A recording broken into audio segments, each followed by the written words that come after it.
Hey everyone, James again at Innotech Tech Talk, and about ready to move on to the next part of this build, and that is to install the motherboard tray and motherboard into the case.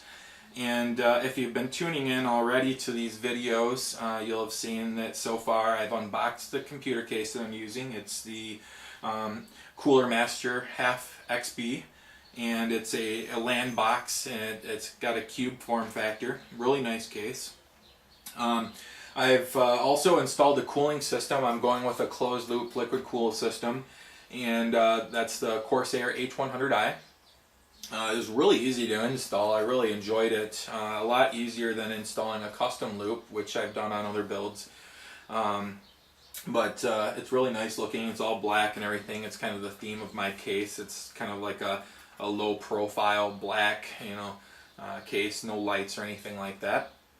And after I did that, I pulled the motherboard tray out, installed the the motherboard and the processor, and I also installed the RAM.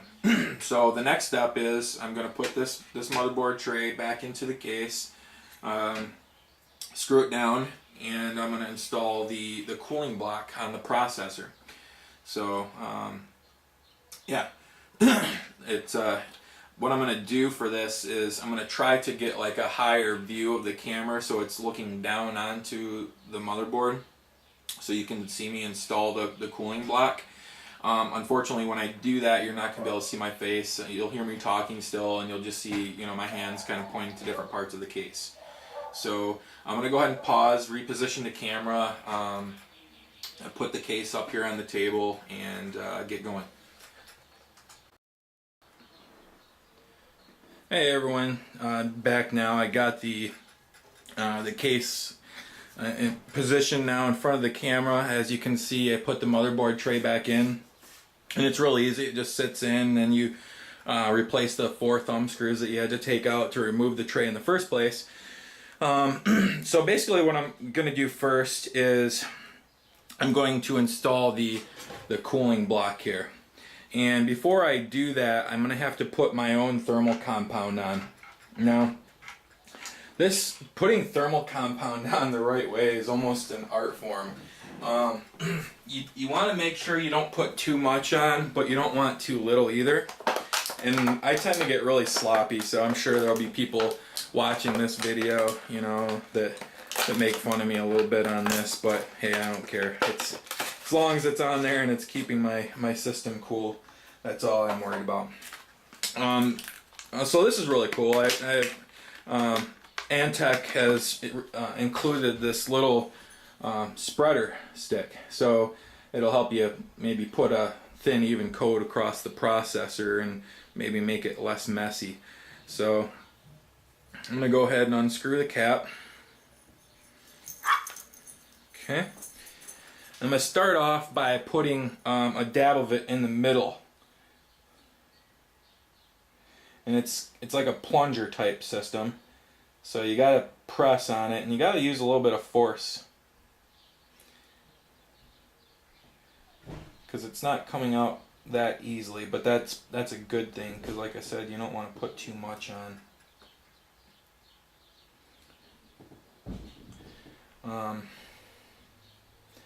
Like I said, I'm not the greatest at doing this really neatly, but I'm going to scrape off this excess here, and I'm going to try to spread it around evenly. Okay, so yeah, this little spreader does a decent job. You don't want to get this stuff all over your board. This is definitely thicker thermal compound than I'm used to using, and it's taking quite a bit of force to press this plunger to get it to go out. So if you don't have very much hand strength, you might not want to use this particular thermal compound.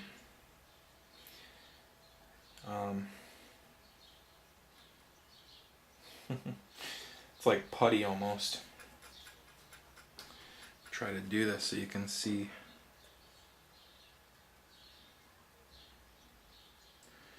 basically what I'm going for is a nice even coat.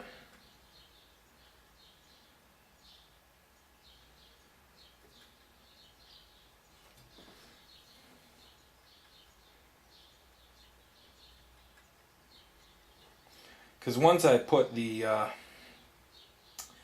cooling block on there and tighten it down, it's going to kind of expand this too.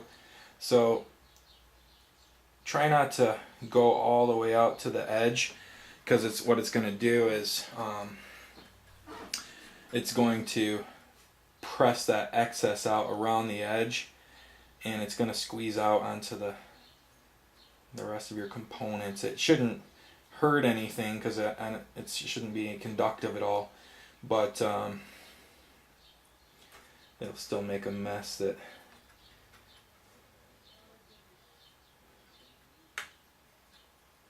you don't want to deal with.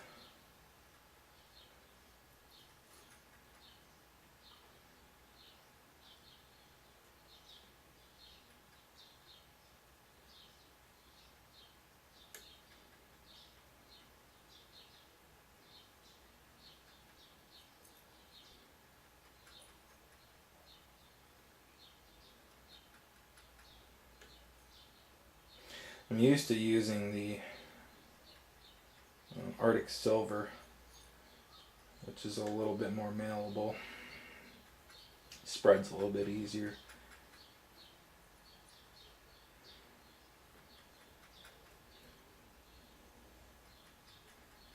But that's okay.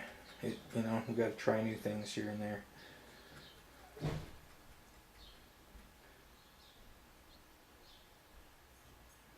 One of my professors that I really look up to said one time during class, she said, if you're not trying something new at least every 3 months that makes you feel a little bit sick to your stomach, then you're not growing. Ugh, I just messed that up. So, and I always keep that in mind, you know, whenever, to try to not always stick to my norm, you know, to break out and try new things.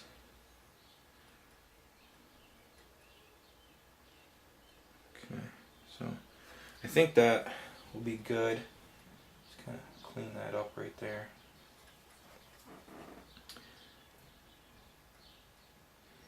Again, I'm trying not to go too close to the edges. Okay. So I think that will be good. I'm just gonna get one more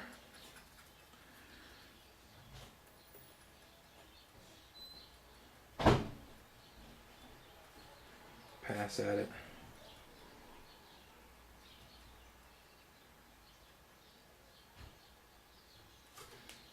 Okay. There we go. So what I'll do is when I go to press the cooling block down, I'm gonna kind of move it back and forth a little. Alright, so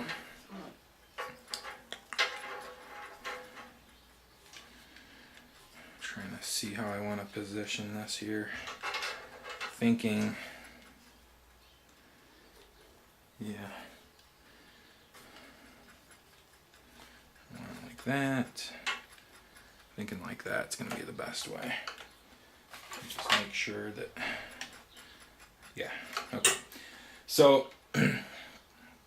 basically what I'm going to do is press it down like this.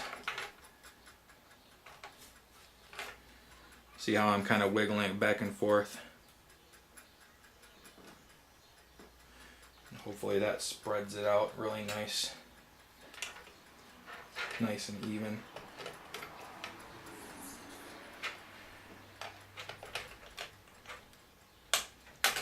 Okay. So I put the bracket on.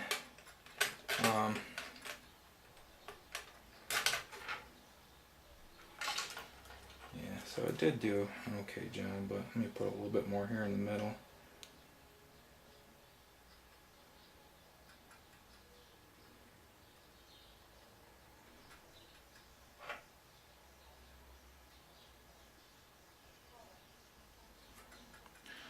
And this tube is not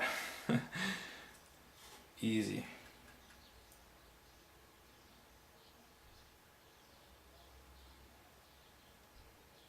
Okay, that should be more than enough. Okay, so you got to line up the holes. There we go. Just kind of wiggle it back and forth, spread out some of that thermal compound. And then I'm going to take, it comes with these thumb screws.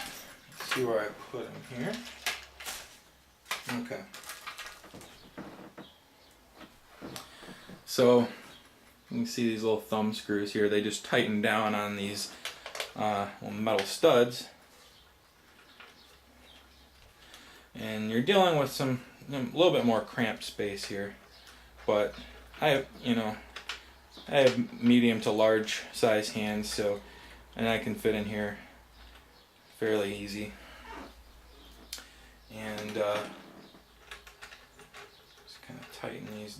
I'm not going to tighten them all down right away. I want to get them all kind of snug on there first, and then I'm going to kind of do a cross pattern to tighten them down.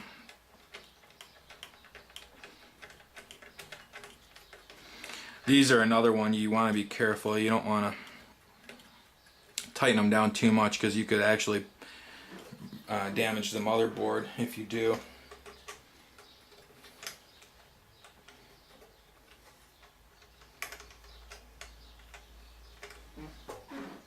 And I like how low profile these liquid cool systems are.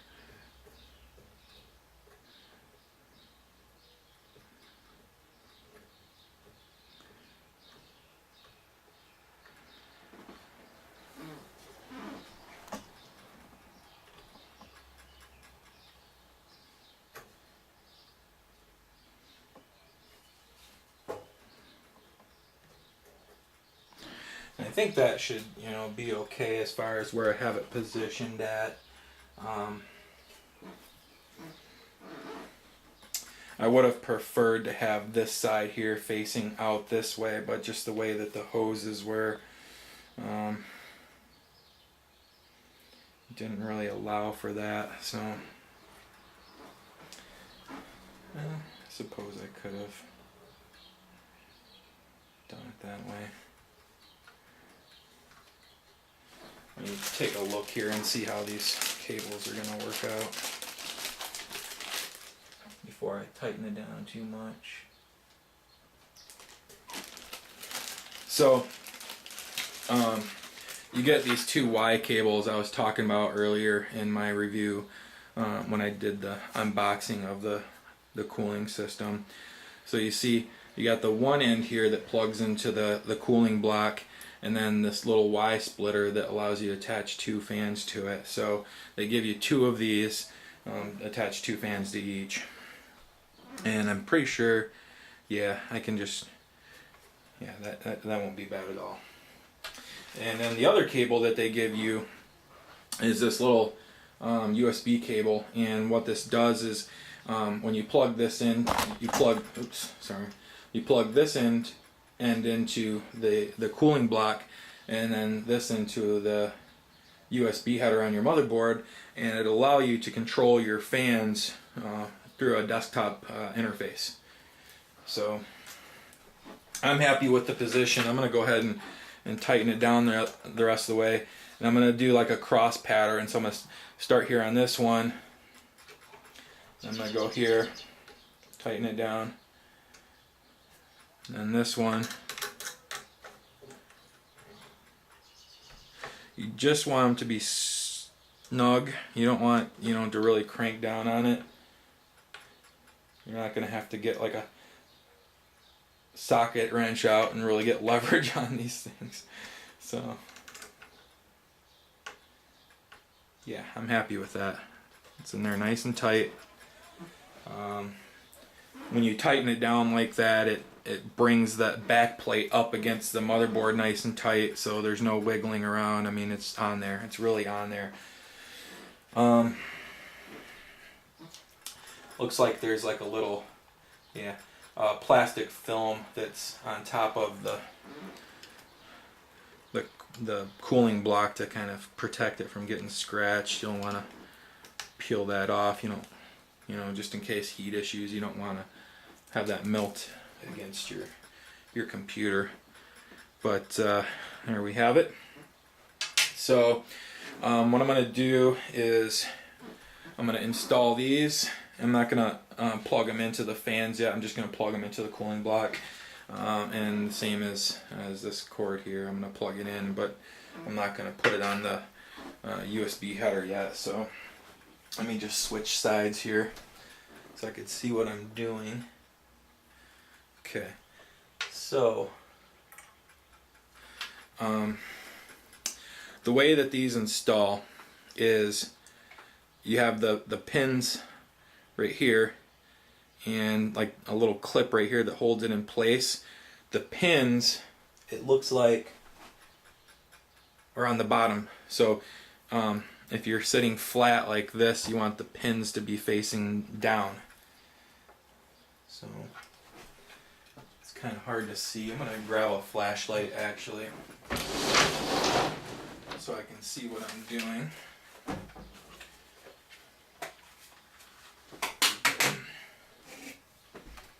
I think that computer builders need to evolve and have forearms.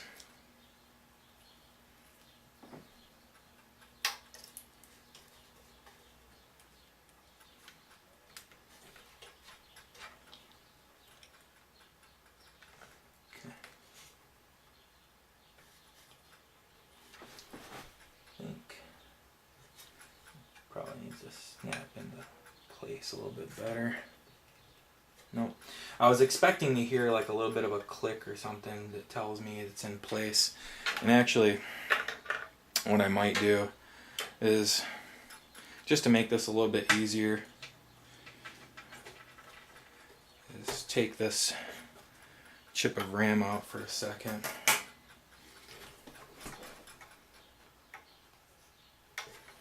And I just want to make sure that's in there correctly. Yeah, so it was. Okay. So don't expect to hear some kind of a clicking sound when you install this. Just make sure you press it in place good.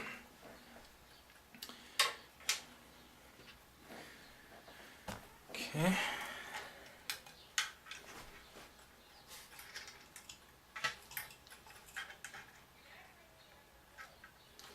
Yeah, I really could use one of those Hero cams so you guys could kind of get my view or my perspective when I'm installing these. That's okay, you get the general gist of it. You know, you got part of building a computer is the experience, and you got to experience this for yourself. And like I said, when you're a noob and first starting out, and please don't take noob in a bad way because everyone starts out as a noob. I'm still a noob when it comes to a lot of things, especially software development. But when you're a noob and just starting out, sometimes this whole process can be a little bit nerve-wracking because you're worried that, oh, am I being too rough? Am I, you know, should I be wearing an anti-static wrist strap? I remember back in the day I used to wear one of those because I was so worried about you know, damaging my electronics with electrostatic, but now I don't use it anymore. Alright, so what I'm going to end up doing is I'll probably zip tie these together and bend them a little so they kind of go off to the side here. Yeah, just like that. So I like that. I think that looks good. I like these tubes. They're better than the first model of the H100 that had like the plastic ribbed tubes. These are just like a black rubber tube. So I really like that. What would be really cool is if they came out with a model that was maybe like a clear tube, and then they put, you know, for those that, you know, that have the fancy cases with the glass, you know, so you can look in, maybe put like a colored fluid in here that has UV reactant so it would glow. I could see that being a really big seller. But I like the the flat black look. So there we have it. So now that's installed. My next step will be to install the power cables, and then the cables that go to the front control panel of my case that control like the power and reset buttons, and the USB 3.0 header, so on and so forth. So I'm going to go ahead and pause it real quick. I need to look it over, see where I want to put those cables and whatnot, but I'll be back and I'll kind of show you what I'm doing after that. But thanks for tuning in. I hope you watch the rest of my videos while I'm finishing up this project, and please subscribe.